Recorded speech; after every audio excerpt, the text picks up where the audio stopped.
arm strength of outfielders in today's game is really not as important as it used to be. But when you have a great one, it is a factor, right? Welcome into TexAgs Rewind, presented by Specs, 4-time National Retailer of the Year here in the Rollo Insurance Studio. We got Klein Restivo in the house. What's up? Tell the people, first, how did I hear this correctly? You had a lot of people stopping you to take pictures? Yep. How many people stopped you think? At least 100. At least 100. And what kind of people? Were they old men? Were they college age students? People. Yeah. Guys and girls?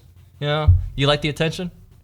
Yep. Yeah. Tell me about the what you could see maybe changing when the Super Regional comes. Are you going to keep adding to your... I can see you wearing like a Ric Flair. You don't probably know who Ric Flair is, but like a big robe. How about a robe? You think you could do a robe? Maybe. Maybe? Yeah? How are the Aggies going to go all the way to Omaha? Yep. And if they do, are you going to help them? Yep. Yep. All right. Well, on the show today, we had Klein on the show. What else did we have? You weren't here for it. We had Billy Liucci on the show. We had Olin Buchanan on the show. Nick, tell me what else we had. We had one more. John Scheschuk. John Scheschuk on the program. So check out the rewinds coming up next. He's in baseball, and good pitching trumps good offense oftentimes. Usually. And this weekend had a little bit of everything, right?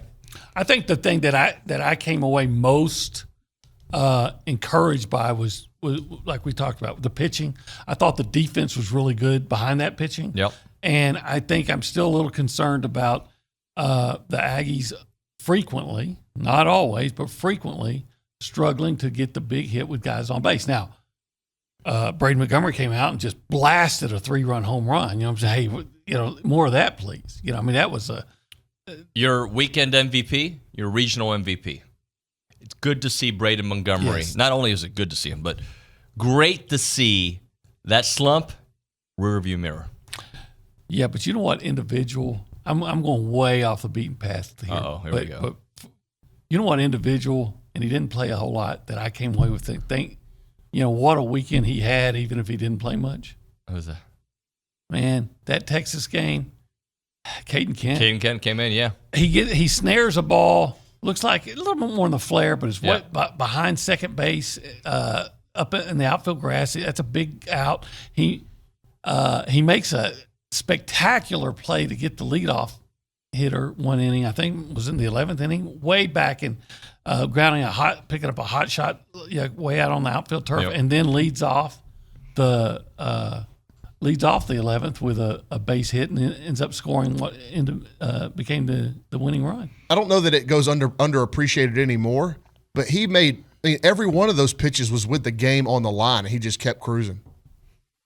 100%. You nailed it. And believe me, I'm trying to remember the last time I used my best reliever in a tie game as the visiting team. But I just felt like that game was that important. And I also felt good enough about if we lost the game, our depth of pitching compared to what Texas had left the rest of the weekend, no disrespect to their players. And I thought Louisiana had good pitching. Of course, they had the big reliever. Thank goodness he was able to get in the game before our game yesterday. But yeah, Evan, anytime you're the visiting team, man, it's just like you said. In 2014 or 15, 14, David Pierce was coaching the Sam Houston team, and we played a 22-inning game, and we won the game as the visiting team, that's just literally impossible because, like you said, you're just literally one swing away from the game being over. Even if you score, you still got to go get them out. And Evan did, an incredible job. He's a legend in Aggie baseball forever. Schloss, we knew it was just a matter of time for Braden to get back and do what we saw this weekend, winning the MVP, just offensively seeing what he was able to do, and also the absolute darts he was doing from right field. Yeah, man. I think the one to third base, he wasn't expecting the guy to go, and I don't think the dude was planning on going because he stutter stepped around the bag, and then obviously the throw was just high enough. I can't believe Grovic even caught it. I thought it was going in our dugout, but.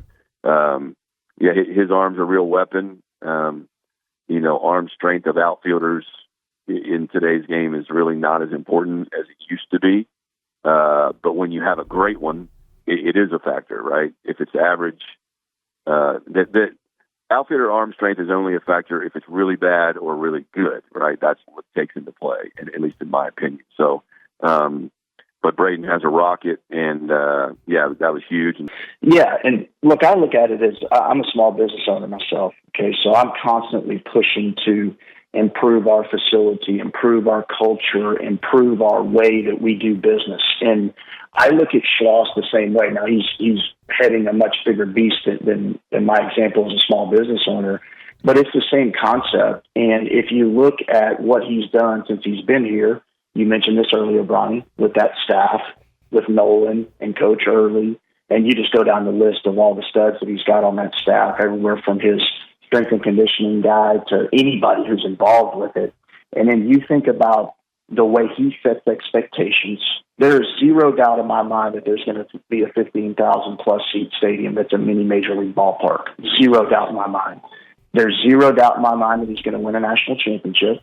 You look at what he did with TCU, and I'm not saying that as hyperbole, by the way, guys. I'm not saying that as a big A&M baseball fan, which I am.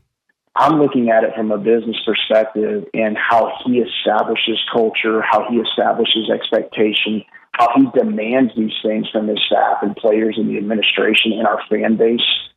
All those things go hand in hand. And you look at what he's done every step of the way, all the way back to his days at Tulane. They've won. He goes to TCU. Of course, we know about UNLV, but he goes to TCU as well. TCU doesn't have what Texas A&M has from a resource perspective.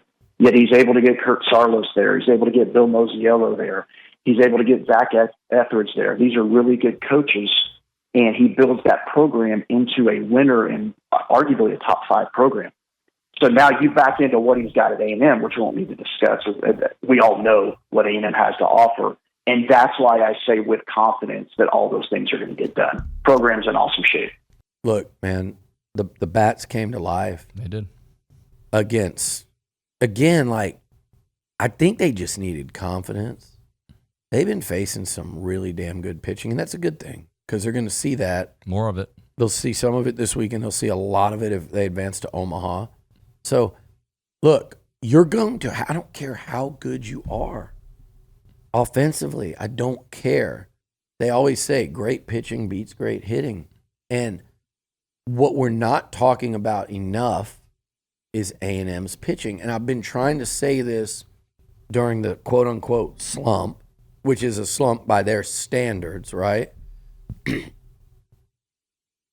Look at how they pitched even in losses.